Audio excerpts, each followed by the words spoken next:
Hello everybody and welcome to this day 2 of the BQ Watches Watch Fair.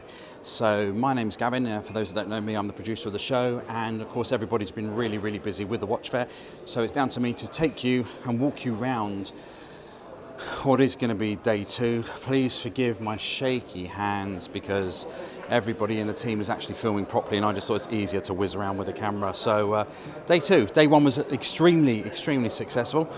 Lots of watches were bought and sold because this isn't just a trade show where we're looking to sell things for Spencer. He's obviously equally looking to buy stuff. Let's take a little look around.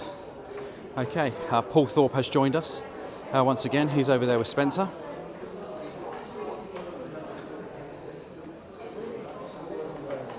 And as you can see, the watch counters are really busy this morning. Once again, lots of people looking through. There was about 600 watches on display yesterday, and I know that Spencer had bought quite a few in, but of course they're not going to be on display today because they need to be sent to be tidied up, serviced, made ready for sale. But let's just take you around and have a little look.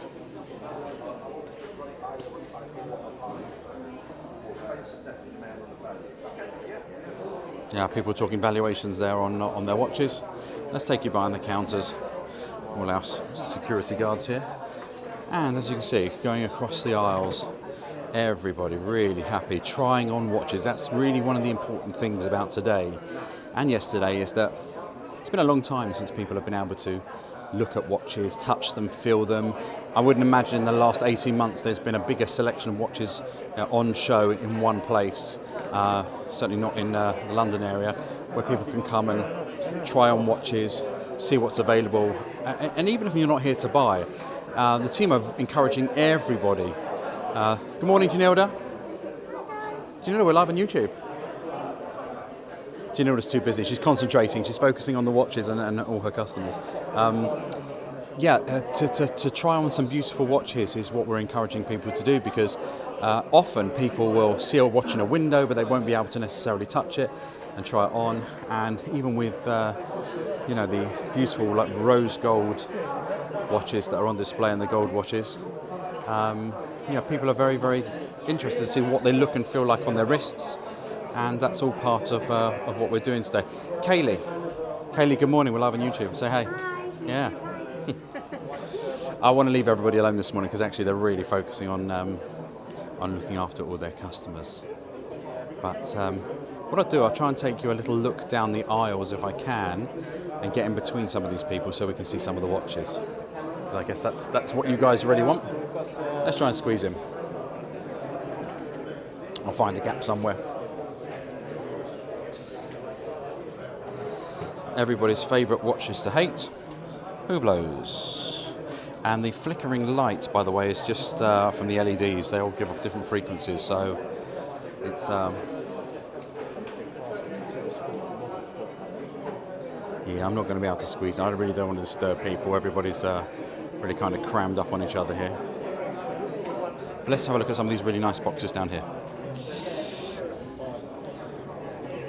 So there we have the Royal Oak Camo, the Royal Oak Chronograph.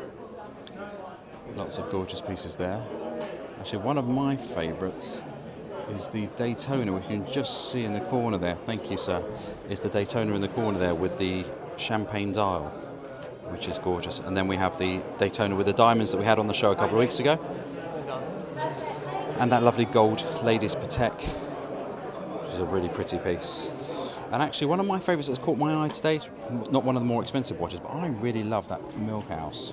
And if that is left at the end of the show, I think I'm going to be speaking to Spencer about having that one. And there we have the boss man himself serving up customers. John, so gutted I couldn't make it today. I would like to wish Spencer, Paul and all the team the best. Well, thanks, John. Obviously a shame you couldn't be here, but I do know we're going to be doing other shows and probably around the country over the next maybe 18 months. Spencer has talked about it with the team, and it is going to be something he definitely wants to do. Those of you that do watch the show know that when I'm producing the show, trying to get Spencer to give me 5 minutes is difficult, and today is like manic. Even to try and get him to stop to speak to the cameras, he's busy negotiating deals, buying watches. Hello from Lakeland, Florida. Hello to you. Good morning. Well, that's very early in the morning for you there. yeah, Spencer's very busy negotiating the watches, helping everybody. This isn't a pushy sales day. This is really more about everybody enjoying the experience. Oh, let's show you the goodie bags. Everybody loves a free giveaway. Especially Spencer loves to give stuff away. We've got the bags. As we showed on the show a couple of weeks ago, we've got the Daytona mugs, which are right there, with his little catchphrase, "It's only a matter of time," if you haven't dealt with this yet.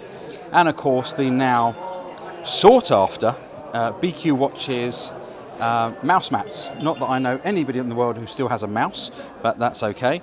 Everyone has trackpads, and the watches and the pads and everything else, and people can literally just come and help themselves to all this stuff.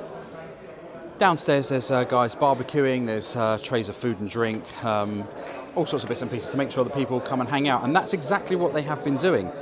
People have been hanging out with us all day. Yesterday we had Greggy Boy, who's been on the show a couple of times with comments, and actually has been asked to join us for a YouTube session. He's going to come and co-host with me. And Greggy and his friend came and hang out with us all day yesterday. They were in and around enjoying the watches, drinking beers all day, and generally we had a great day with them. It was really lots of fun. Okay, very hard for me to see all your comments as they come piling through, but was meant to be, but last didn't work out. Good luck with the show. Thank you, Red Shovel. As you can see, it's very hard for me to show some of these watches, and we're going to have obviously a segment on Monday showing everything that's in the cases, which will be quite fun. But overall, I think what you can see is people are really enjoying the experience and touching and feeling the watches, and there's no obligation for anything here. It's really just a matter of just looking at it and getting people's opinions. So that's great. So there we go. Let's flip the camera around just a second. Okay, so thank you very much for joining us on our first little live this morning. We will be back at you later. Now, don't forget, there was a very, very big challenge to put down, wasn't there, about the arm wrestle. We all know about the Spencer and Paul arm wrestle. That is going to take place live later. And also, for those that do watch the show, know that we are giving away a GMT, and not the Rolex GMT, but a Tudor GMT with a value of £3,000. That's going to be drawn at 3 p.m. this afternoon. And there's going to be one lucky winner who's going to be very happy to have a £3,000 GMT, which they can either take away or use as a credit to trade up for another watch. So have a good day, everybody, and we'll catch up with you all later.